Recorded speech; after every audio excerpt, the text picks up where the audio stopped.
साहेब, आपण आता भाषणामध्ये पण सांगितलं की नाशिकच्या घरपट्टी विषय मार्गी लावणार आहे. 2-3 वेळा मागणी झाली आपल्याकडे. घरपट्टी संदर्भात लवकरच निर्णय होईल आणि नाशिककरांना दिलासा मिळेल.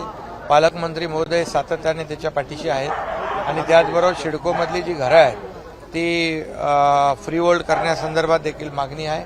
तो देखील निर्णय सकारात्मक आपण घेऊ. शेवटी हे लोकांना दिलासा देणारे निर्णय घेणारे सरकार आहे, सर्वसामान्यांचं सरकार.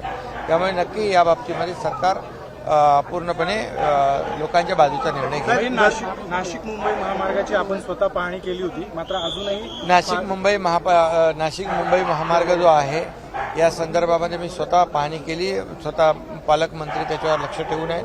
अनेक ठिकाणचा जो रस्ता होता तो बनवला आहे. काही ठिकाणी जे काही काम राहिलेलं आहे ते देखील लवकरच होईल आणि जे काही नाशिक मुंबईचा अंतर जे प्रवास कमी होईल आणि लोकांना दिलासा मिळेल. धर्मवीर चित्रपटाला चांगला प्रतिसाद मिळतोय.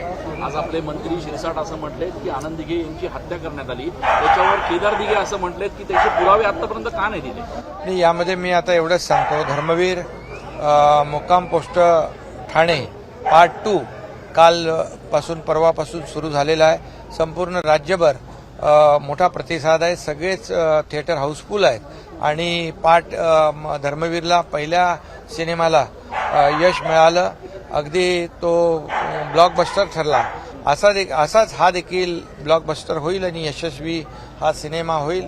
दिघे साहेबांचं कार्य, दिघे साहेबांचं जे काही विचार आहेत हे पुढे नेणारं, किंबहुना दिघे साहेब काय हे जगासमोर त्यांची ओळख जी झाली पहिल्या सिनेमात ती अधिक घट्ट करण्यासाठी हा सिनेमा दुसरा पार्ट 2 केलेला आहे.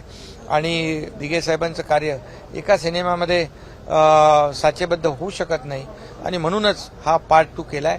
हा पार्ट 2 जो आहे हा खऱ्या अर्थाने धर्मवीर आनंद दिघे साहेबांची जी काही कार्यपद्धती जी आहे ही कार्यपद्धती जगासमोर आणणारा हा चित्रपट आहे आणि तो हिंदीमध्ये देखील आपण करतोय. अनेक राज्यातून मागणी आल्यामुळे त्यामुळे मी धर्मवीर पार्ट 2 ला खूप खूप शुभेच्छा देतो.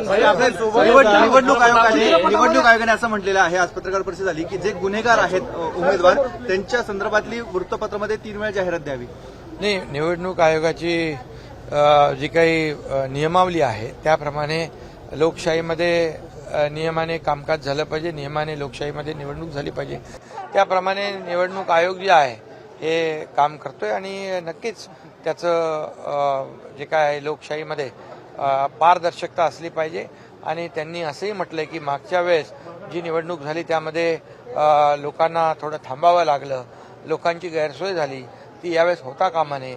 त्यामुळे निवडणूक आयोगाने चांगला निर्णय घेतला, त्याचं स्वागत करतो. या चित्रपटामध्ये एबीपी माझा, उघडा डोळे बघा नीट.